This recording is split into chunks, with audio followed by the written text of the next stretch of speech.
feel like Kobe in the fourth quarter. All right, we got Jace Frederick here to go over a few things. Now a day removed from Game 1, the win over the Lakers. Jace, I think when we were texting, the place we wanted to start was with this is like kind of foofy in the air, but like the idea that they were the underdogs pretty severely entering this series, and now the odds have shifted. I mean, if you look at like sports books, the Wolves had like a 40% chance. They were giving the Wolves about a 40% chance of winning the series. Now you look and the Wolves are favorites, about 55% chance to win the series. What do you make of the shift first of, I know we want to connect that to the Wolves and they're no longer the underdogs, but just like in general, do you think that the Wolves should have moved that they're favorites now?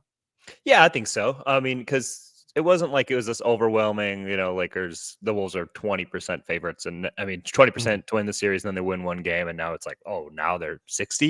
You said, when it's at 40 and then you do steal game 1. So now you have to win 3 out of the next 6. And you have 3 home games in that span.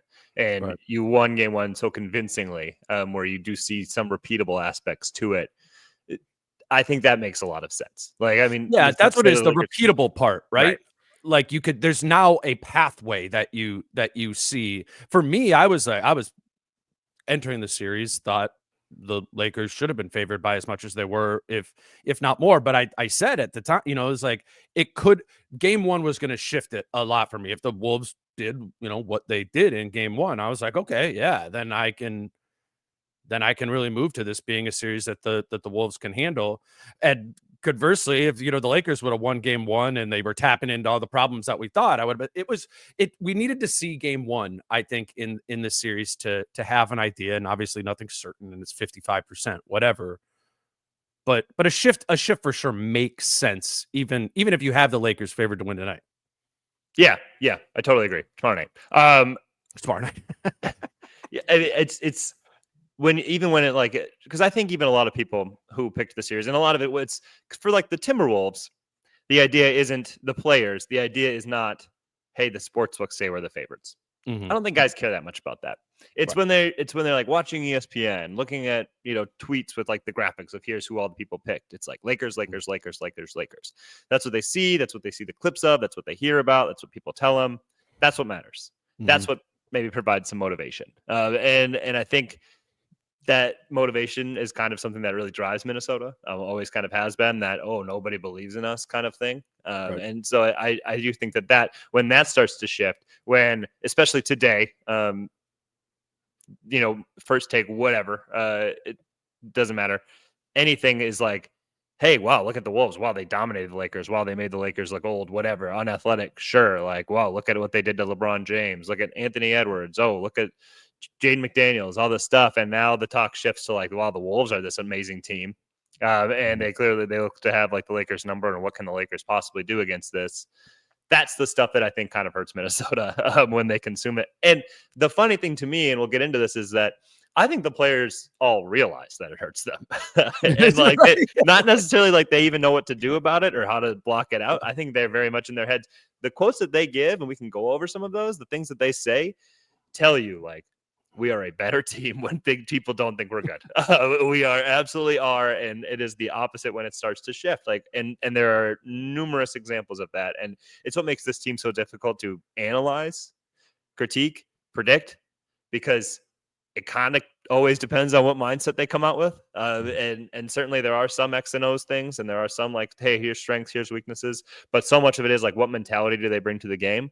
And that's something where you're kind of just playing a lot of guesswork a lot of the time.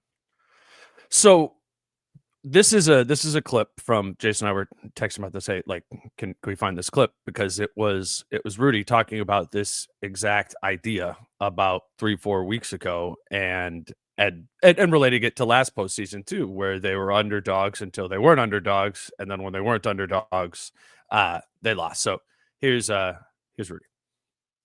Seeing this team play at its peak is both motivating and frustrating. Just how infrequently it comes out. Is that how you feel as well? For sure. It's about, we are biggest opponent. When we get a little complacent or it's kind of like when people start saying, "Oh, we good," and when the odds are with us, that's when we're not as good in a way. And it happened last year in the playoffs. All the odds had us losing every series, and as soon as the odds had us winning, we didn't. So it's on us to fix our own odds. And like I said, we've been through it for the last few years. So by now we know that it's just about us. It's just about our approach, and it doesn't just start at the tip-off of the game. It's so like, what would you do about this if you're Finch? Like I don't know if he knows what to do about it. Because I think he knows it's a problem. I think he probably delivers a message about it a lot. And here's what I want to talk about those series results, because I think it's pretty important, like what Rudy mentioned about last year's playoffs, because you can dive even deeper into it than just oh, you were underdogs in the Denver series and then you won it. But Finch pregame, this, they talk 90 minutes or whatever before the game. This is what Finch said before game one. The thing is, being underdogs hasn't been a major theme coursing through the week. Historically, sometimes when we get too much love and attention, we get a little bit soft and lazy. Soft and lazy are two pretty damning words, and it's probably true from everything we've seen. Just going through that series, even last year in Denver, you go into the series, you're the underdogs. Okay, they just knocked you out last year, all this stuff. Mm-hmm. You win game one pretty convincingly. Coming into game two, I would have been interested. I really think it helped them that Rudy missed that game, because then it was still no Rudy Gobert. How are you guys going to win this one? Mm-hmm. And then they just deliver a dominant defensive performance. You're watching those two games and you're thinking they might sweep Denver coming in here to this, and that the way those two games just played out. And then it shifts, and the whole narrative shifts, and it looks like a different basketball team for the next two games. Game 5, still kind of just a Jokic masterclass, frankly. But then backs against the wall for game 6, domination again. I mean, just a dominant brand of basketball. It wasn't game 7. It wasn't until couldn't be pushed more into a corner. 50, yeah. You couldn't be more pushed into a corner than down 20 points in game 7, and then that's when their best basketball comes out again. I mean, it really that's pretty indicative of who they've been. Do they feel like nobody believes in them, and it's just them, and it's them versus the world, and it's now or never? That's when they play their best basketball. And when it doesn't come, because of the team they are, and how it requires a tenacity and a physicality that is tough to get to, to reach their peak. It's tough to muster that up. It does take something extra inside of you, and so when it is that motivation that drives that up, that brings that up to the surface, that's their best brand of basketball. And it doesn't take much for it to slip down to now they're just a good team. From great. That's what's kind of interesting and dangerous about this team. So when Ant after game 1 was they're still picking the Lakers. They're still picking the Lakers. That's just how it's going to be. And to me, it was almost like a defense mechanism of we're not the favorites now. Yeah. Don't tell me that. They're still the Lakers. That's still who everybody wants to win.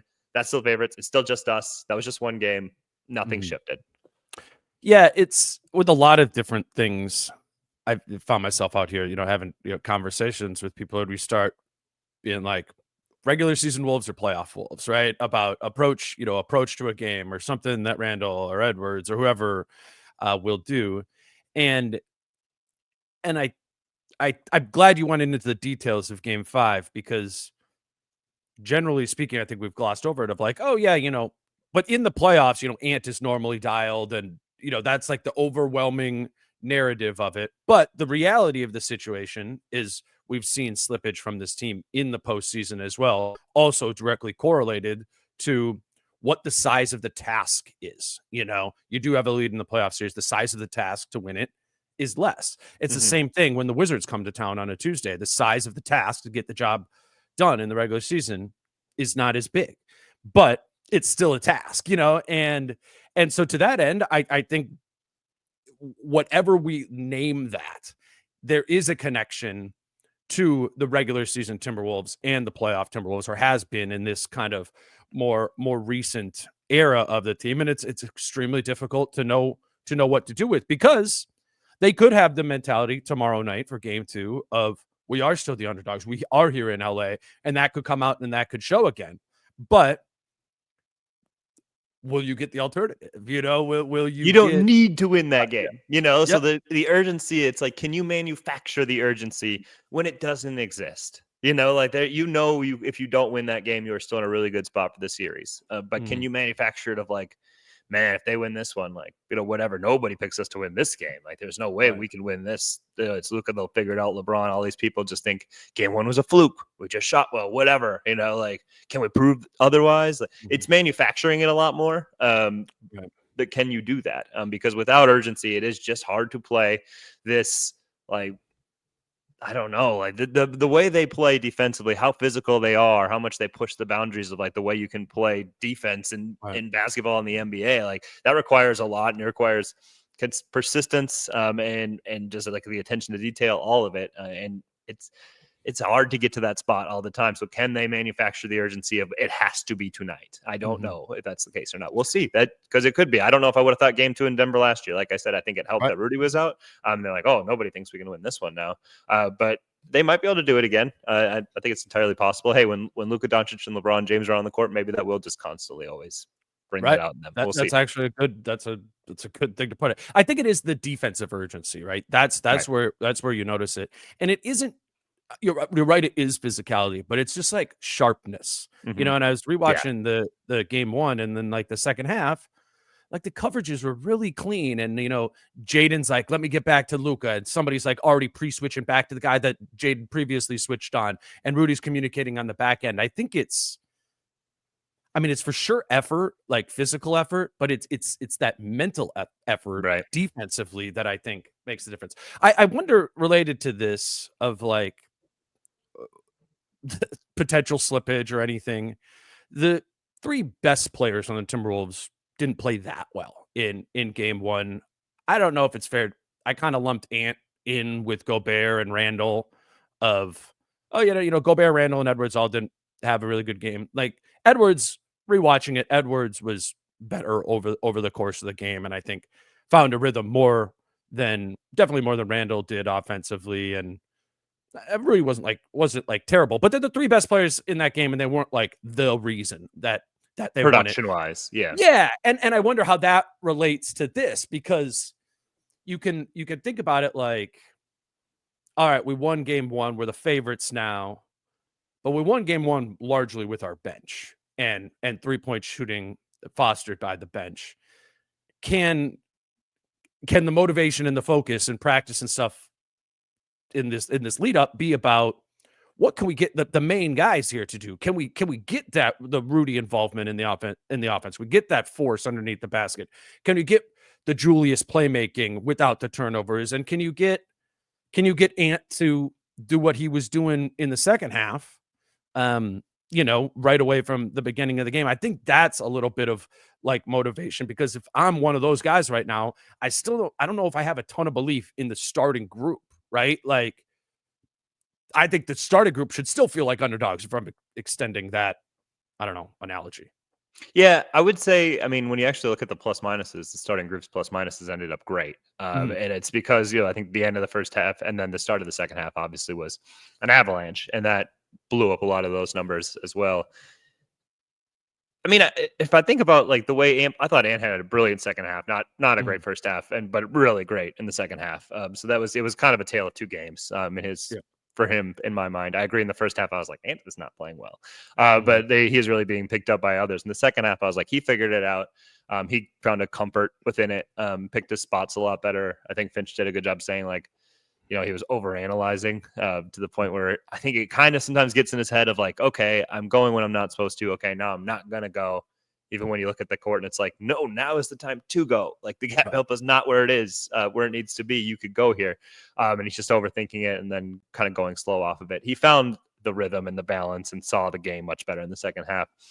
But just in general, don't you think like with the look the Lakers gave them, and I tend to think it'll actually be similar. I don't know how much the Lakers will change up. Maybe it'll be totally different, but I think for them it would make sense to maybe keep doing what they were doing and see what happens with just a better sharpness. The way that they played, doesn't that kind of it kind of is meant to constrict those 3 guys, right? Like when you do play a condensed defense, like it is constricting Ant, constricting Julius, constricting Rudy, and making yourself liable to be beaten by the other guys. And the other guys stepped up and beat them. Like if they are playing heavy gap help condensed defense. Like, where are you going to find Rudy more? I'm just not No, sure. yeah. There certainly are some Offensive glass opportunities. that would Yeah, be, sure. yeah, That's be a good little one. bit more Jackson of a Hayes force. did beat him in the first half on the glass a few Mhm. times when the Lakers got off to that good start. It was not a sharp Rudy start for sure. He played better in the second half as well, just as an individual. I do think, though, you're right. So obviously, what Jace is getting at there is where do outside of Ant's 3-point shots, walk up threes, step back threes, whatever. Which they try to take away a lot of that as well. I mean, they really do press up. Yeah, and then try to push you into the crowd inside. Right. Like everything they're doing is like trying to take away Ant's strengths.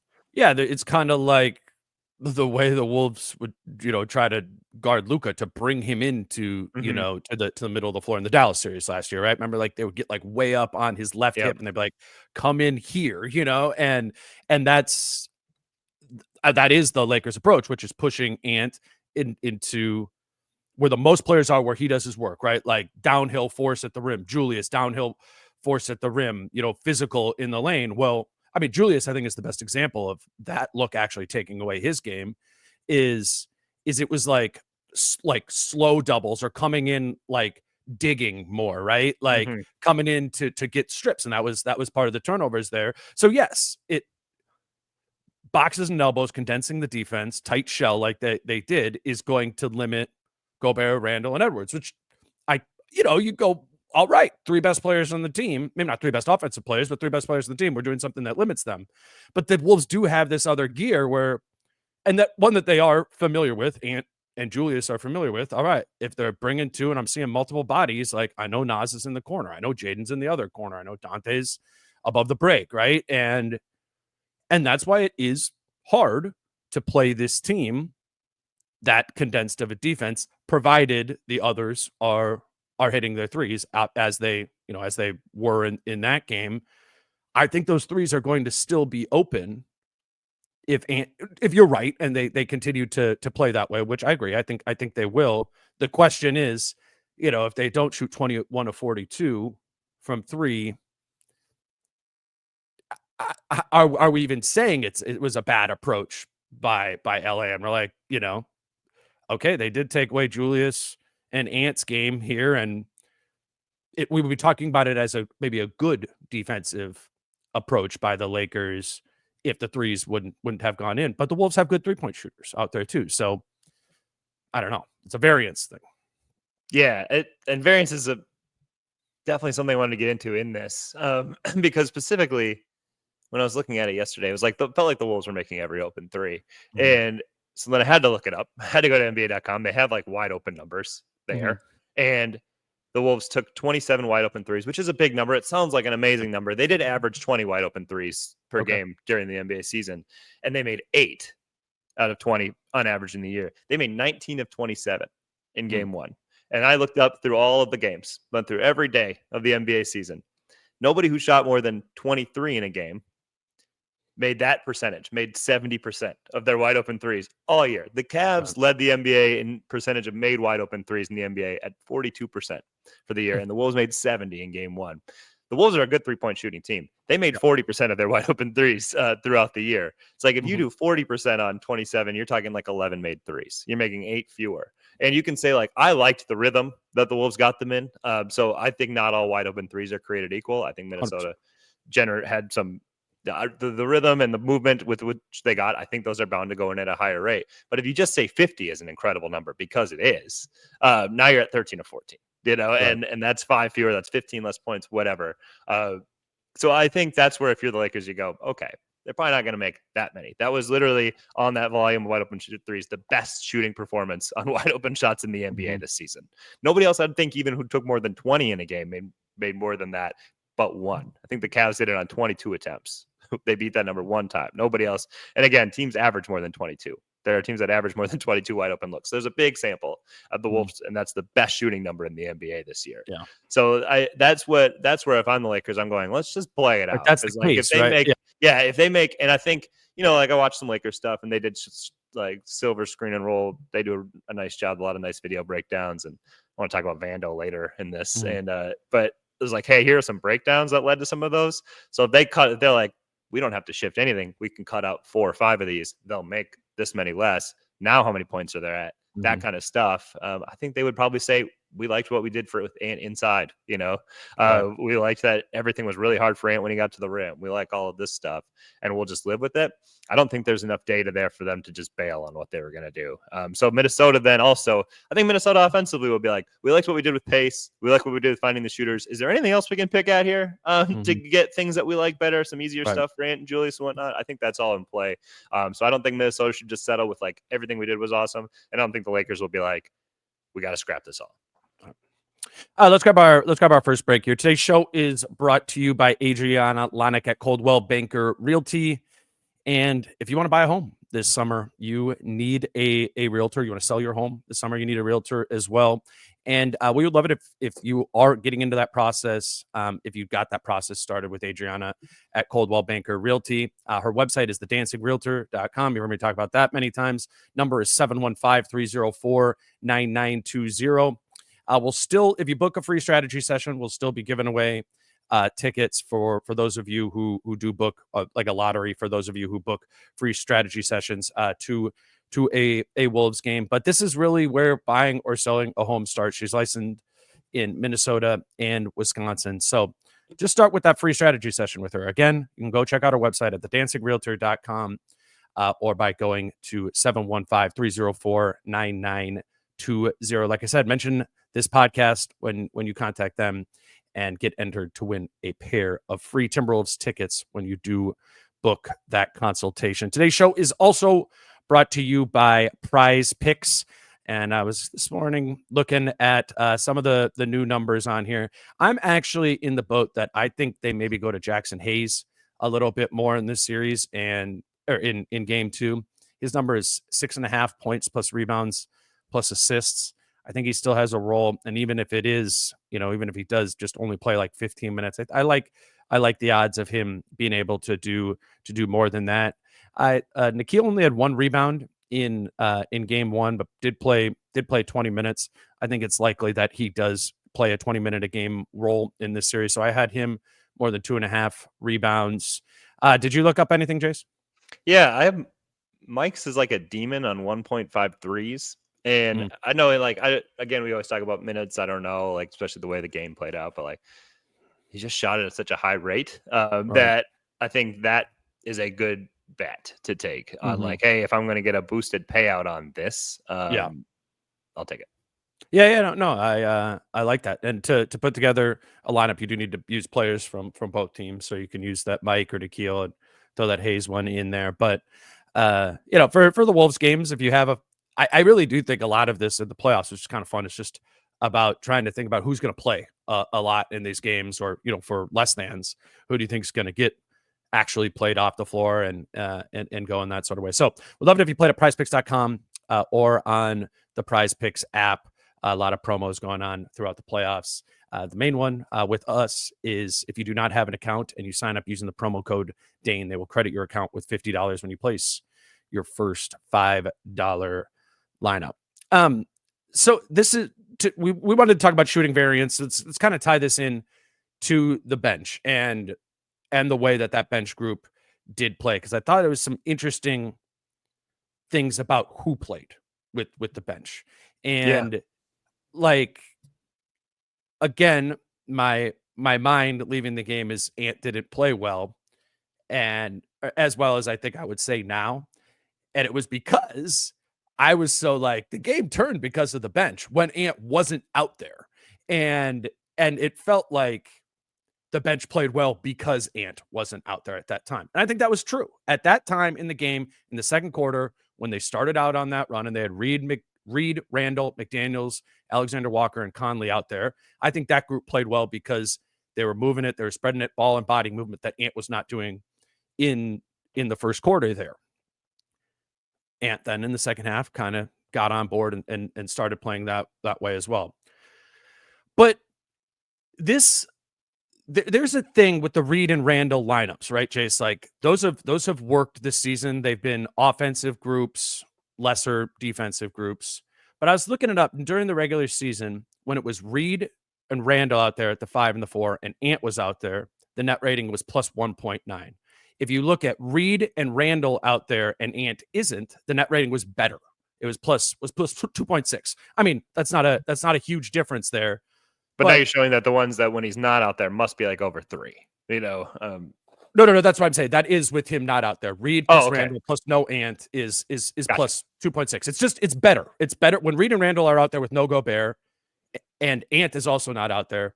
It's better than when Ant is out there, and that's because I think that all kind of connects, right? It's that group really lacks defense without Gobert, and I think if you take out Ant and you replace him, with a Nikhil or a McDaniels, there's a little bit more defensive teeth to that group, or like precision defensively, that makes that group a little bit better defensively. And I just thought, one, it was interesting because I think that is where the game turned, was at the beginning of the second quarter when they went on that 12-2 run with Reed, Randall, McDaniels. McDaniels was getting a bunch of buckets, Alexander Walker and Conley. And that group only played 12 minutes together during the regular season. And I don't know. I mean, it's kind of found another Reed and Randall lineup, whether they go back to it or not. It was just a reminder to me that sometimes when you do have Rudy off and you have that small ball front court lineup, you actually don't need Ant out there, and the numbers would actually suggest that it might help that group. And it's just a signal of this team having very different gears, right? They have different gears when Rudy's out there versus when Rudy's not out there, and Ant plays into that too. Yeah, I do just think at that point in the game, and I guess we don't know specifically why. I would guess, frankly, that was probably just the plan that they put in place of this is the group we're going to open the second with. Mm-hmm. But if you were reading the game, you would have been like, they need to inject some pace into this because they just keep playing into this very set half-court defense. Like the Lakers' half-court defense is pretty good in the sense of it's a bunch of guys, no like elite defenders, but it's a bunch of guys who understand basketball. They generally understand, like, and again, another thing that'll kind of go into the Vandal thing of like, okay, here's where I need to be and when, and we'll make them beat this, and it will just constantly be shifting, constantly be in the right help roles, make everything difficult. But it's not like great athletes outside of LeBron, and it's not great defenders in general. So can you make them move? Can you make them in compromised spots? Can you make them have to play at a disadvantage? And you do that with and you do that with pace, and that's pace in the half court. That's pace in getting up and down the court. It's pace that generates cross matches. So now they are not in their ideal spots.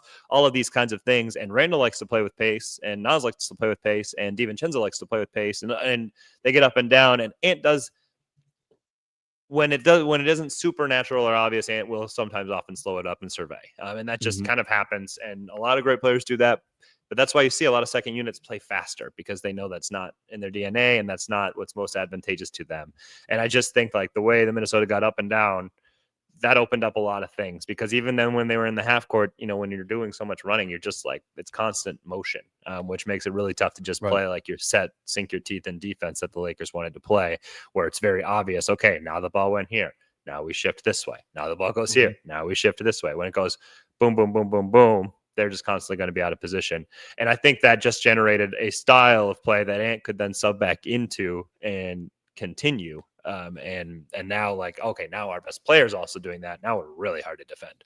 Well, and that's where he got that first transition bucket. It was a hit ahead pass from DiVincenzo, left-handed layup in transition there. And it was the first, I was just going through his shot attempts. It was his first one of his shot attempts that wasn't attacking the loaded defense from the top of the key.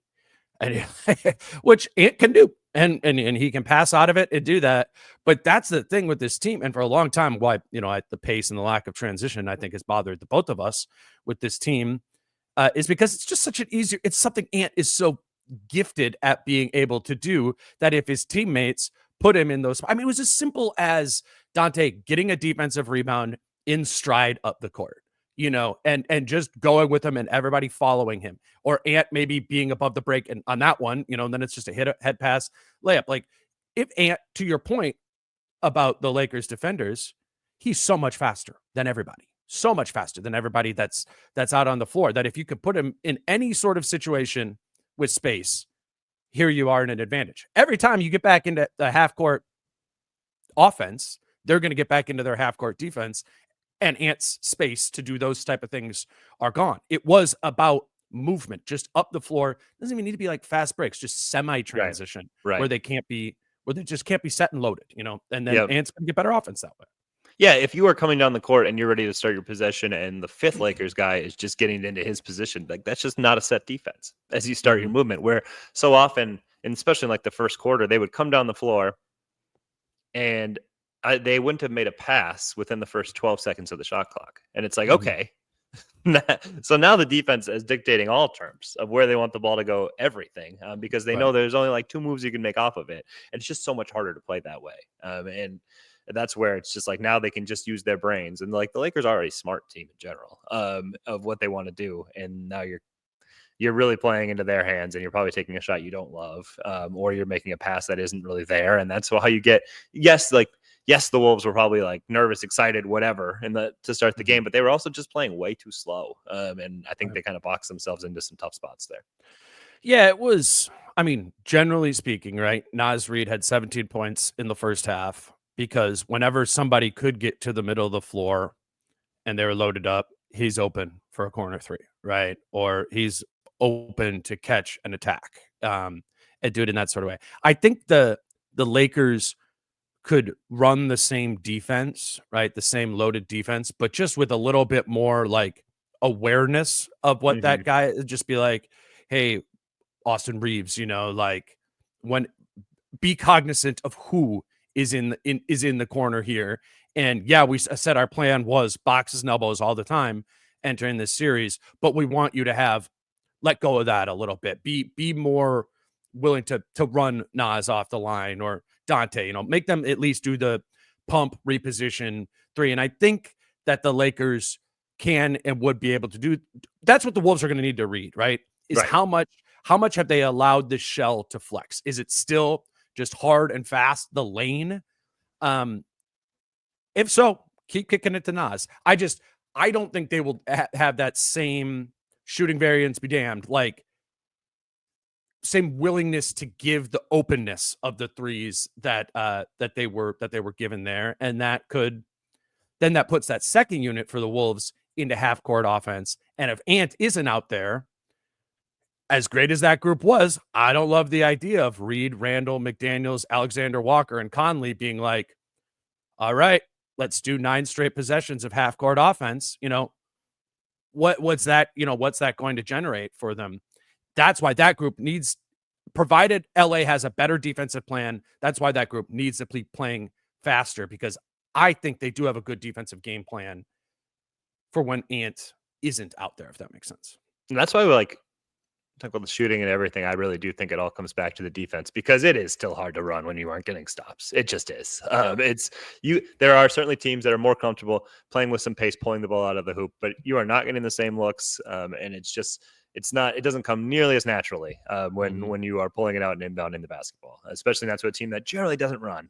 So now you're putting an extra barrier in there that doesn't really work. But like you said, for the Lakers, like making the choices off of, okay, who are we at least going to run out the line here as best we can? That's where it's just, when I would watch these breakdowns from like Lakers media, like I said, Silver Screen and Roll, I think, did one, and it was just the times in which they were coming in and helping on the boxes and elbows when it just didn't make sense to do so. Yeah. And that's so what I'm talking about. Yeah. Frequently it was Vando, who you would think at the top of the board is like maybe their best one-on-one defender, or maybe guy who at least mixes it up a little bit, can maybe like with his energy and effort can kind of muddle the picture. It doesn't necessarily fit what is generally a disciplined game plan of here's where we need to be. Right. The times where Vando would leave a shooter to help when like Julius was going into the paint at not any specific pace against like Luka Doncic. And it's, if you're the Lakers, you're like, we can kind of live with this. Like Luka will hold up physically. We'll see what happens. And Vando would just come charging in, and he's one pass away. And so now Julius is just like, oh, okay, Nas, you take this open 3. Right. And there was one instance where he does that, and Luka just throws his hands up towards Vando, like, what are you doing here? But it's because Vando's just constantly running around, moving, like, okay, where am I going now? Where am I going now? So that's where I think a disciplined game plan approach that the Lakers will need defensively, because they need to not get themselves in the scramble position as much as possible, and forcing themselves into it for, frankly, not a great reason where you can otherwise put Minnesota in a spot where it's like a 45% chance of scoring 2 points. and instead giving up what is probably a 50% chance of scoring 3 doesn't make a lot of sense. And I think that's where it's like, okay, do we have what is theoretically our best defender, but not maybe the best fit for what we're doing here? Like that's kind of a conundrum for them. Well, there's different types of defenders, right? You Yeah. know, there's the guys who have that really great awareness of. Let's use the 2020 Wolves, right? Mhm. Like Robert Covington was Yeah. really good at being off ball and understanding his ability to gap help while staying in position to be able to contest his actual man there. Great example. He's awesome. And Malik Beasley on that team was just an agent of chaos and went off ball. I mean, he always tried defensively, was not a good not a good defender, but not because he didn't try. It's because he's doing the Vando stuff that you're talking about there, where if you put him on the ball and he just tries hard and tries to navigate the screen, like Beasley's fine and good, but it's when you can't do the Covington is when you get in trouble. And I think Vando was more like Beasley there. And I think that's why if I'm Redick, I think you want to just direct the Vando chaos to just Ant, just do an assignment and have the other guys who can't guard Ant be the help and recover guys. Because Reeves can do that. He can get in there, have active hand. He can't guard Ant, but he can get in, force the drive to stop and recover back out there. Vando, I'm with you. He needs to be helpful defensively, because I think he actually was kind of helpful offensively in that game, surprisingly. Yeah. You just can't have your best defender be like a situationally effective defender there. And what do you think about him if that's the conundrum, right, of the offensive side of the floor? How would you just approach, I guess, Vando in this matchup? What's so interesting, and we saw it last year in the Dallas series, even if it's not a lob threat, like having a roller threat to put some pressure on the rim matters. And that's why I agree with you that they'll play Jackson Hayes more. Even like on his lobs that he didn't finish, it was like, all right, at least you got something there, and you would think you're going to finish those more times than not. Mm-hmm. And then Vando just like rolling and putting some pressure on the rim and creating like an interior presence that somebody at least has to account for. Yep. I think broke down Minnesota's defense a lot more than the ones where it was just pick and pop with Rui, and we're just gonna sit and have Rui take 6 open top of the arc threes, because that is just an easy way for Minnesota to play defense. I think it's hard to even account for it until you see it, of like, wow, when there is not a rolling threat on the court, like that's really, like, as much as Rudy I think played well, it's like if we want to play for offense, we don't really have to have Rudy out here when they don't have anybody who's going to put any pressure on the rim, especially with their perimeter defenders that the Wolves have. So yeah, I think they do need somebody who's like, who can we screen and roll with, who's comfortable playing 4 feet away from the basket, who can at least be in the dunker spot and be an option here, and they don't, if Hayes and Vando both aren't out there, like they don't have anybody like that. And you can talk about all the spacing stuff. Yeah, which is not like Rui by the rim is not necessarily the same thing, so it's totally. I agree with you that offensively, if they want to give any kind of different look, because I think Minnesota did a relatively great job when it was like, hey, here is the Lakers 5 out best lineup spacing guys. I think Minnesota defended that really well. Yeah, it will be interesting to see. I would assume they play Vanderbilt and maybe Hayes both more, and that would just be probably not together, but more. Yeah. Just I think you could get to that, and there I think there's cases for both of those. Like Vando, what is really limiting to him is that he can't be that lob threat from the dunker spot for dunks the way that Gafford or Lively can. But he's been playing that way like all season, and instead, he just like catches passes there and kicks it to the corner. Remember, that was that very first one to Gabe Vincent for like. He had 2. One was on an offensive rebound. The first one was very natural. Both in the first quarter. Both in the first quarter. It was right away there. So he can function effectively in this. But you do lose your second corner guy, and or probably Dorian Finney-Smith. If we're saying Hayes and Vando are going to play more, then that's less Finney-Smith there, which is less total shooting out there. So this is why it's a conundrum, right? You can't. They need Jackson Hayes and Vando and Dorian Finney-Smith to all be like one player that all their best skills are together, and they can't do that, which makes it about JJ figuring out when am I pressing this button versus that button. It just was odd to, look back at the numbers at the end of the game. And Jackson Hayes starts, but plays 8 minutes. And Vanderbilt plays 5 minutes in the first half, only 5 minutes in the first half. And then in the second half, when he was effectively doing his crazy Vando stuff, I played 8.5 minutes, and they actually won his minutes by 5 points in a half that they, lost by 11. So minus 16 in the minutes that he was out there. I do think we see more of him, but to your point, defensively, offensively as well, there's things he can do and there's things that he can't do on both sides of the floor there. And if you're the Wolves and that's their adjustment, well, then you need to make him do more of the things that he can't do. Put him in those positions. Every time Ant is up top and Vando is the guy on him, there needs to be a Rudy screen that's legitimate and forces a switch. Now Vando's off ball doing the thing he's less good at, that's what the Wolves need to attack with these lesser bench fringe players for this team. Make them as irrelevant as they were in game one.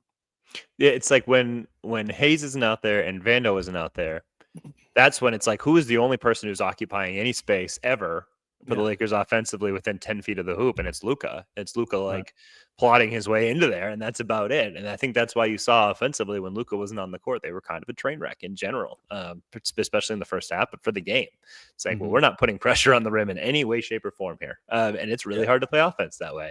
And that's where it just felt like everything they were getting outside of Luka was just like, well, somebody made something out of nothing there. And that's, I just think having a big with a roller is how you just more naturally get that. And oftentimes, like you said, it can be Vando catching the ball and then kicking out of it, because at least then you condense the defense to free that up. But Vando's shortcomings are often loud. The things where you go, why would you do that? That was a dumb foul. That was a bad turnover. Man, you got to finish that around the rim. All these kinds of things. And so, I think that, and those are the things where like Vando gets the ball and he misses from 3 feet, and guess what? Missed layups are like the easiest form of transition in the NBA outside of turnovers. And so that is where that is a pros and cons move for the Lakers. And I'm sure JJ Redick feels most comfortable when he's got Rui, Finney-Smith, Luka, LeBron, and Reeves out there as I trust those 5 players. But the way Minnesota played and defended against that group in game one made me think that is one that they are not going to be able to lean upon as much, because it just doesn't stress Minnesota very much. Yeah. He's got some Russell Westbrook to him. Yeah, I agree with that. You know what I'm saying? Yes, very frantic, a frantic style of play. Yeah, and variable. You can't. It's not bankable. You cannot bank on what the production is going to be. I know we talked about shooting variance a little bit, but that's a bigger thing. So let's close kind of with that. Sure. I want to frame it to you like this: if the Wolves do not again shoot 50% from 3 on high volume, and they have a more average 3-point shooting game, maybe even slightly below average 3-point shooting game, what do they need to do to compensate for that? If the threes are just even open, not going in at that crazy high of a clip. I think play as well defensively, because the way they played defensively in that game, you can win even if your offense sputters. But at that point, if you don't shoot the ball well, now you're just, and this is just natural, like a game where you don't shoot the ball well, you're probably putting yourself in a spot where you have to win the game late. Like, I don't know offensively if there's too many other things they can pick at with the Lakers approach. Like, I just think you're going to play a close basketball game, and that's probably not where they want to be, but that's the reality. And the thing about shooting variance, you could say like they generated good shots, they have good shooters. There's a lot of teams that generate good shots and have good shooters and just miss them on a night-to-night basis. Like that, the point of, if you average, I think Alan Horton tweeted out, hey, the Wolves shot 9 for 12 from the corners on game one. And here's how great over the last 2 months they've shot 48% from the corners. Look at all of this. And it's so you could look at that and be like, yeah, they're a great 3-point corner shooting team. Good luck if you give them that. But if you shoot 75% in one game and the next game you shoot 35%, that comes out to 55% in the aggregate, So it's like you're just bound to give and take one or the other, like 9 for 12 one night and 3 for 12 the other night. That's that. Okay, there you go. There's 50% for over a 2-game span. So I think it's just likely that that's probably going to pop up. Oh yeah, there it is. Yep. Like that's great. Those numbers are awesome. 9 for 12 is significantly higher than 48%. Like you're probably just going to miss a few more than you're going to make. And now, corner misses from 3 also kind of can lead to some transition the other way. So I just think if you just say like, if everything plays out exactly like they did in game 1, yeah, they're going to run away with this series. If just a few things just don't go their way because that is basketball, now all of a sudden you might get in a spot where it's like, okay, now it's a 6-point game and maybe we're still leading because we just have them in a vice grip defensively. But you're going to have to close it out against a team that has some closers. I think it's about continuing to take the volume of them and not I agree. deterring yourself, right? And Yep. generally speaking, I mean, the Wolves have their bench are volume 3-point shooters, right? Dante's not going to be turning down threes. Nas doesn't turn down threes. They take bad ones, bad ones sometimes, and that's normally why that goes down. And Akil is going to take the threes that he's going to take. The thing is it's the rest of the guys that Jaden turns down threes sometimes. Julius turns down threes sometimes, and they're not. Jaden and Julius are not as good of 3-point shooters as Reed, DiVincenzo, and Alexander Walker, right? I do think there needs to be that you have to keep shooting these. You have to keep shooting these, Jaden. And then Jaden is, I mean, he's a hot and cold shooter. When he has the games where he shoots 1 for 7 from 3, it looks like he's going to shoot, 1 for 7 for 3. And that's and Randall's the same way too. Like, and I don't know what that is to come over as a player, to overcome as a player. But Jaden McDaniels needs to play in this series a ton. He is the only guy who can guard Luka, and he needs to overcome that when the game comes that he misses his first 4 open threes. You got to use that, and obviously he can do more than just be a corner shooter. But there are times, you know what I'm talking about, with Jaden where he hasn't made them and he turns it down and it's the record scratch, right? And same with Julius there too, and that's often where Julius's turnovers come from. It's like, this half open 3, I missed my last 3. I'm going to try and go in here, spin cycle. I got stripped. I think the commitment to the volume, even of the lesser shooters, is the best way that you can overcome the variance that is going to happen to them in this series. Is all right. We shot 32% from 3 in this game, but in the fourth quarter, we still took 10 and we made 4 of them.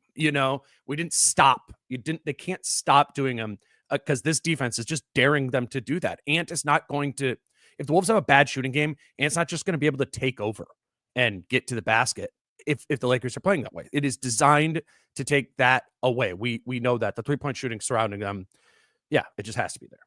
Yeah, and I would say that this is why this happening in game 1 was the best outcome for them. Was the message all week. That was Ant's message in his media availability pre-series was everybody's got to be ready to shoot the ball. With this game plan, Mike Conley's got to take 5 straight catch and shoots if that's what's up there. Like everybody's got to shoot it. Everybody's got to shoot it. I keep telling everybody shoot it. When you at least have this baseline of confidence that comes from a game 1 performance, you're more probably likely willing to shoot through. Hey, I'm 0 for 3 tonight, but last game I did this, and I know that these will fall. Like I know I've had success in this series. I know what it looks like when these go down, and I've reaffirmed that I do need to take these shots. So I think that it's a lot easier to start hot, and then if you have to go through a little bit of a lull, maintain your confidence. To where in the fourth quarter, if you've missed your first 3. There are still some remnants of the good thoughts from game 1. Like Julius and Jaden, they went, I think, 7 for 9 combined from 3. Like, if you want to talk about variance, it's like, it's those two guys, even if they've been shooting better of late, like, over the course of their careers, like, they shoot these numbers, like, that could come down any given game. But like you said, that doesn't mean you could stop pulling them, because that's when the offense really stagnates, and you can live with misses on good shots that, maybe in game 2 we lose because we didn't shoot as well. But we believe over the course of a series, if they keep doing this and we keep doing that, we'll come out on top. And I think game 1's like a good example of how it will probably shake out in your favor.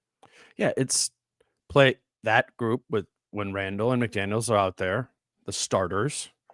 They need to play like they did the first 6 minutes of the third quarter and not the first 6 minutes of the first quarter. And I think for Wolves fans, what's encouraging is we can connect some dots to being like they learned some things from how actually the Lakers were guarding them. So they were able to go into halftime, know what the defense is going to give them, and perform better against it as they did. That should, obviously that starting lineup scares everyone with the Wolves because it's so often that they start that way. But if we're going glass half full, you look at how the starting group played in the second half. They then understood the assignment, or they were shown how to do that by Nas and Dante in the first half. And I don't know, where are you just at with like the starting lineup in general? Like, do you think that stays the way it is the whole time, and they continue to do what they did during the regular season, which is like, whatever, we're gonna get it. We're gonna just take 6 minutes. We're gonna get into better lineup combinations after that. I mean, we've been talking about this all year. Yeah, I mean, it'd be insanity to think otherwise at this point. At this point, but I'm saying at some point in the series. I mean, things would have to be going bad. I think if they get up to slow starts and win the games, they're not going to change. I mean, I don't think you do either. I mean, we've seen there's a pretty huge sample size here that says no, they're willing to kind of push through anything. And they very, very rarely are they going to say that they lost the game because of the first 6 minutes or whatever. I think a positive thing for them in the long term was like there was an ant kick out to a Julius 3 where Julius relocated, and it did actually come off Nas coming down to set a screen for Julius in the corner. I'm assuming those are things they worked on last week because you didn't see a lot of that in the past. But Julius relocates up to the top and then gets an open 3, and it's like, okay, there's the off-ball movement with Ant and Julius on the floor, and that's exactly what you want to see. And certainly Nas was on the court too, so that helped. But yeah, I don't think they're going to change anything. And I think they would have to get like down in a series for that to happen, frankly. I don't think even if they lost game 2 because they got off to a slow start, but that would be the case. You just hear it. Like, I mean, I brought up the bench guys and in post game and said, hey, like, how beneficial is it when you're not only injecting 3 good players, but 3 guys who play the way you want to play, like as the coach. And he goes out of his way to go, well, it's not that I don't like the way the starters play. It's just, different groups play different ways. And that has always been the funny part all year is like, there's a little bit of the defense of the starters every time we talk about the bench guys in answer. So I don't think we're any closer to being like, maybe we should switch it up here. Well, and to be fair, the starters play good defense. Yeah. True. It was 7-15 at the first time out, but it was at least only 15, And maybe that's the more important tone to set sometimes, like maybe defense is the hardest part where like, hey, we defended like crap in the first quarter. Let's turn it around. I do think it is easier because we've seen it many times now. Slow offensive start. We bring in these guys who just naturally play better offense and with more movement and pace. And then the starters come back into it after that, and it carries forward. I think it can be. We've seen a lot of games. Like you give up 35 in the first, it can be harder to play good defense the rest of the way. Like one tone seems to more firmly entrench itself than the other. So I do understand some logic behind that. You got anything else that's on your mind going into game 2? Not really. It was looking back. What did you think of? Just because of the numbers, I haven't actually watched the game back in the same way you did. But when I looked at like Luka had 1 assist, but he had 8 potential assists, which is a low number for him. Okay, that was what I meant to look that up. Yeah. Yeah. So he had 8 potential assists. Reeves had 8 potential assists. LeBron had 8 potential assists. And usually more than 50% of your potential assists convey into assists. And they had their 24 potential assists convey into 7 assists, which is a really low number. What did you just see from like some of the things outside of their scoring? Did they generate anything that they just didn't capitalize on? Obviously, like the Hayes lobs come to mind, but other than that. Yeah, I thought they missed some threes where it was often like Rudy or Randall like not closing out all the way. Sure. And and whatever, I get that. Like that's what Rudy does, right? Like he prioritizes I'm going to have to contest it. Yeah. But there was some of those that would make me go to you on Media Row and be like, Rudy, you got to get out there. If they would have hit that, there was a little bit of that's how it could have gone differently in that game. Is that I felt like the Wolves were on those potential assists, were giving them a little bit of freedom to be able to shoot that. I mean, how many times did the Wolves run a Lakers player off the line and they had to pump and reset? Not, and that's part of the Wolves concept too. But that's just, if I am painting the picture for how the Lakers win this game in game 2, in my mind, it is just, I'm pushing the pedal more on Luka. And I am, it looks more like the conference finals last year, where it's like, maybe he's not shooting every time, but every single possession is starting with some sort of screen and roll action. putting Jaden in more defensive situations. So if you're the Lakers, hopefully he gets in foul trouble. Now Luka's going against Nikhil or Dante or Ant, and then the Wolves just have to help more, and it's more 3-point shooters out there, and they hit those at a higher clip, because I don't agree with the thing that it was like they were doing the Jokic thing. I think the box score suggests that a little bit more. Yeah, sure. Right. And maybe it looks different. Yeah, Coming as somebody from who the top hasn't, or from the interior.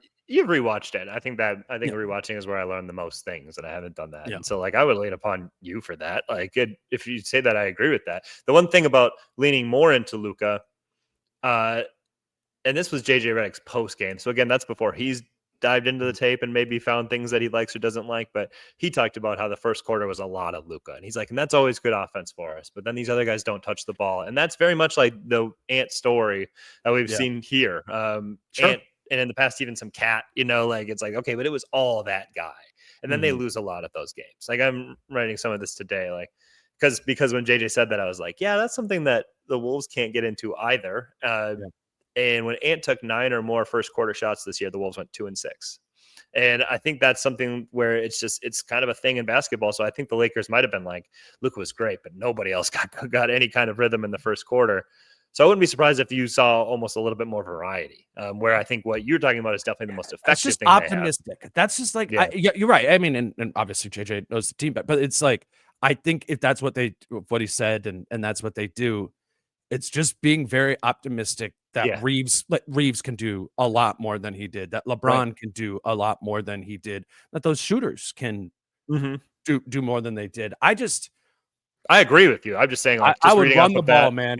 I would run the ball and just let Luka go early, because it's like Randall, man. It's like, if you get that second guy in there, like, Randall's going to be able to find it. And Luka is a whole nother level of that. So whether it's getting Jaden involved, I mean, that would be number one thing on my to-do list. How do we get Jaden McDaniels in foul trouble? And I'm sure they have smarter ways of like specific ways to do that. But the number one thing is, I'm Luka. I'm like, let's get into the middle. I'm going to take 16 shots in the first half or whatever, force you to bring a second guy to me to set the other people up. I agree with what Redick's saying of other people need to do more. I just don't think other people are going to do more unless it comes from a product of Luka. Does that make sense? Yeah, I totally agree. It's especially at this time of the year, you have to play to your strengths, hide your weaknesses. Like, that's basketball, that's sports in general. But Minnesota defensively, I mean, when they play like they did, when they play like they often do in the playoffs, when there's more physicality allowed and they play with more urgency, so really it's like it's right there sometimes, even with like an Oklahoma City type of defense. So are you really going to trust everybody else offensively to rise to that occasion and find ways to make magic out of it? Or are you going to say, well, our counter is actually that we have a top 3 offensive player in the NBA, and he can weather all these storms. He can kind of play through the things they do don't bother him. And we're going to win that way. We're going to win Nikola Jokic Game 5 in Denver way. He's just better than them. And that's kind of what a lot of what Luka did. And yes, he had maybe some better fitting pieces in the West Finals, but he's still the same dude. And I agree with you. Like, hey, maybe their path is like Luka scores 45, 50 points. And then on those few times where he finds others, guys capitalize more, playing off of him. Even just be like, and Vince can even be saying, stay home. Yeah, let Jaden take it. It's that mental thing. Yeah. We've seen it with Rudy a million times, of like, hey, stay home there. I've got it. And Rudy's like, I'm coming over to help. The same things that he gets mad when he's isolated and somebody comes and helps, like he does the same thing, because that's your instinct, Right. Your instinct as a good team human. defender is to come help, Yes. and fighting that again and again and again as Luka scores 45 points. If you're trailing and not ahead because you have hit a lot of shots as well. So when you're winning by 10, it's a lot easier to be like, I know what we're supposed to do here. The desperation isn't quite there. So you're thinking more logically. That all factors in. This was fun, man. Thank you for making it happen. If anybody listened to this, if anybody listened to this and was like, wow, you guys are like finding a lot of things about how the Lakers can do better. Honestly, either team that got killed, all I would immediately think of is how can it regress back to like a competitive series the next time, or what's more likely to change or be different. Because I just don't think you're going to see 20-point game, 20-point game, 20-point game in the series. Right. So just like trying to think of how might it be different? How can the Wolves combat that? All that stuff. But it's very natural to go to how will it be tighter the next time around? Yeah, no, I mean, well, and I do think for people who have listened to you and I do podcasts over the course of the season, which I'm sure there's a lot of, it's the playoffs, there's a lot of people haven't listened to this. That is just in general the approach that you and I take to this of what isn't working, so what can be, what can be better, and they're just applying that on the other team. But like I said at the top, man, like I went into this series, my thinking was pretty confident the Lakers are gonna win this, but with the caveat of if I see stuff in game 1 and game 2 that the Lakers might not have recourse for, which I think we're on the precipice of, like that could very well be after game 2. And I don't know, maybe the Wolves will win by 20 again, but it's kind of the same stuff. Like this was in the realm of possibilities that the Wolves, a realistic realm of possibilities that they just had, that they had a lot more than the Lakers did, or that the shortcomings that the Lakers have were real, and that Luka just couldn't overcome the lack of rim protector or a lob threat or just lesser personnel than the Dallas series did. My questions were about the Wolves' approach, and one game in, it's great. I think I do still need to see another one here.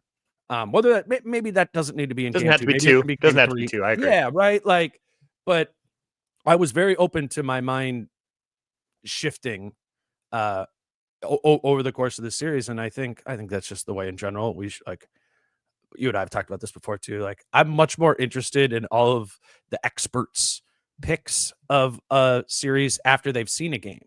Yeah. Like, but whatever the series is, I mean, you listen to all the podcasts of like Basila or whatever, Too many and of like, them. yeah, like it's like, oh, they didn't have this team didn't have this player, this player, this player. I mean, the Wolves was that too. That is the playoffs across the board. The regular season is surviving, right? Surviving and accumulating enough wins to get a good seed. It's not the chess match that it was. We just saw the chess match, and the Wolves look great in the first. Once we actually saw the chess match play out with both teams having all the players healthy, like they should be favorites right now. I agree with that. Like it is definitely more likely than not that the Wolves win this series. That should be the view. I think they earned that in game 1, but they need to prove that here in one of the next 2 games. That that wasn't just an energy jolt of game 1. Yeah, I was thinking about this yesterday. I picked this Wolves team preseason after the Cat trade to win like 58 or 59 games. And looking back, that's insane. But like that game 1 was kind of the vision of like, okay, yeah, defensively, I still think they can be really good. And I think they actually have a more well-rounded offensive team now. And that was kind of all put on display there. And it's like the frustrating part of them all season was that they didn't deliver any type of performance like that. But the roadmap was very well laid out, and it's like this is the maximized version of this team. And it's what Finch was aiming at all year. Yeah, right. And they finally, whether it be through urgency, stakes, whatever, maybe they just needed an extra week of practice after finding some good things at the end of the regular season, and they had a better idea now with a week versus training camp of not knowing what you had, and now you have a week out where you do know what you have. Maybe that's all part of this equation. But it's like this is the team that you always thought maybe was in there, and maybe it is a perfect storm where they come together at the right time and will play their best basketball and see how far they ride it out from here. But again, it is one game, and we'll see. And maybe the Lakers come out and they're like, yeah, we just weren't ready for playoff physicality. Now we are, and now we're ready to box with you. I mean, we'll see. Which is what's super fun about the NBA playoffs. Like that we don't know. And it is going to be a Redick versus Finch chess match over the course of this series. And yeah, I'm looking forward to game 2. You guys can obviously follow Jace on Twitter at Jace Frederick. Obviously ton of writing on this this playoff series. I would just say, like, for us, we're doing these like post game pods. If you rely on this podcast or even my Twitter feed for like quotes and stuff, it's not practical for me to be doing all that stuff and be doing a pod after the game. So whether it's Jace, John, and Chris, and you're waking up, the morning after the game, and you want to know what the players said, these guys are doing great work there. And Jace at the Pioneer Press, Star Tribune for Chris, John at the Athletic. Get your subscriptions at least for the playoffs.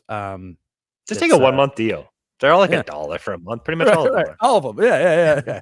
They just, set it in your phone to cancel it. Yeah. Or don't. Whatever. I mean, it's up to you. All right, he's Jace. We'll be back. I think it'll be me and Kyle for sure. Maybe me, Kyle, and Britt after game 2 at the arena again, and we'll see where this thing goes. And I'm looking forward to talking about the chess match. Yeah. Until then, he's Jace. I'm Dane. Peace out. How I'm feeling, man, I hope it never stop, yeah. Green and hot so you can find me in the crowd, yeah. Don't let standards ever bring you down, yeah.